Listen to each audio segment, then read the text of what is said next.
हिजाब विवाद पर कर्नाटक हाई कोर्ट ने अहम फैसला दिया है और कहा है कि हिजाब पहनना अनिवार्य धार्मिक प्रथा नहीं है। इसके साथ ही कोर्ट ने हिजाब पर पाबंदी बरकरार रखी है। हाईकोर्ट की 3 सदस्यीय खंडपीठ ने अपने फैसले में कहा, गणवेश यानी यूनिफॉर्म पहनने से विद्यार्थी इनकार नहीं कर सकते। इसके साथ ही हाईकोर्ट ने मुस्लिम लड़कियों की याचिका खारिज कर दी है। कोर्ट ने साफ कहा है, हिजाब पहनना अनिवार्य धार्मिक प्रथा नहीं है।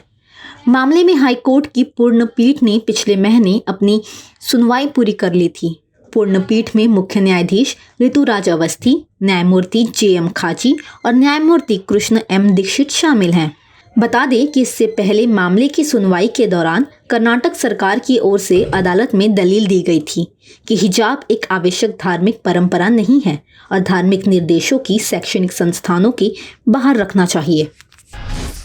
राष्ट्रीय स्वयंसेवक संघ की ओर से आमतौर पर राजनीतिक, सामाजिक और सांस्कृतिक मुद्दों पर ही अपनी राय रखी जाती है, लेकिन शायद यह पहला मौका है जब उसने रोजगार के मुद्दे पर प्रस्ताव पारित किया है।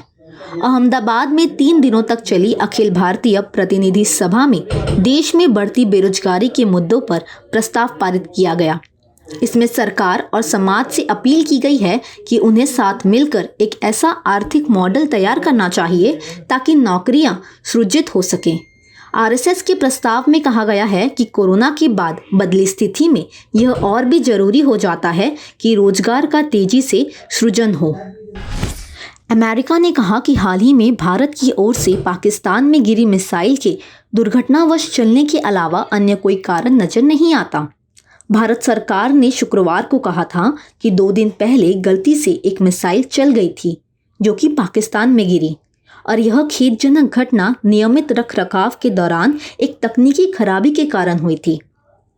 विदेश मंत्रालय के प्रवक्ता नेड प्राइम्स ने सोमवार को दैनिक संवाददाता सम्मेलन में कहा, जैसा कि आपने हमारे भारतीय साथियों से भी सुना है कि यह घटना एक गलती के अलावा और कुछ नहीं थी। हमें भी इसके पीछे और कोई कारण नजर नहीं आता है। कश्मीर पंडितों के विस्थापन पर बनी film the Kashmir files in दिनों सुर्खियों में है। फिल्म में 1990 के दौरान कश्मीर घाटी से कश्मीरी पंडितों के पलायन के मुद्दे का मार्मिक चित्रण किया गया है। इस बीच सोमवार को संसद में भी पंडितों के पलायन का मुद्दा उठा। मौका था जम्मू कश्मीर के बजट पर चर्चा का। सोमवार को लोकसभा में सत्ता पक्ष और विपक्ष आमने सामने थे। मसला जब जम्मू कश्मीर से जुड़ा हो तो ऐसा होना तय भी था।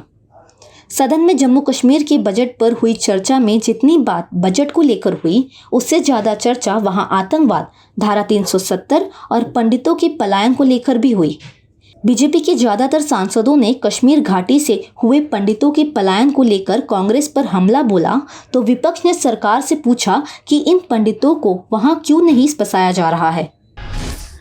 बीजेपी के संसदीय दल की बैठक जारी है।